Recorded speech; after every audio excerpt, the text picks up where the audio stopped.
কত স্বাদ করে ভাবলাম এই নাইটিটা পরে তো গাইস, প্রথমে তোমরা এই ভিডিওটা দেখো, তারপর আমরা এর ফানি কমেন্ট পড়বো। ওকে সারপ্রাইজ দেবো, কিন্তু সেগুলো বালি। এই নাইটিটা আমি পরতেই পারবো না, কারণ এতটাই ট্রান্সপারেন্ট, আর ভিতরে অবশ্যই কিছু পরে এটাকে পরতে হবে।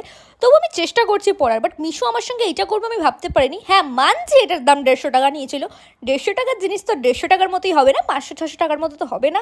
চলিয়ে শুরু করতে হ্যাঁ। দিদি, এত বড় বড় জামা পরে ভিডিও কেন করো? শুধু ব্রা প্যান্টি পরে ভিডিও করবে, তাহলে আরো বেশি ভিউজ পাবে।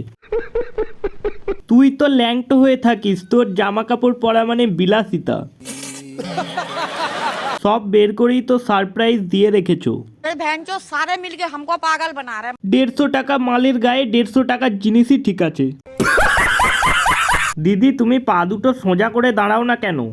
জানি না। লিজেন্ড ফোকাস অন গোল। समझ रहे हो? মিশো তোর নাং হয়তো, তাই তোকে জিজ্ঞাসা করে সব আনবে। सही पकड़े हैं।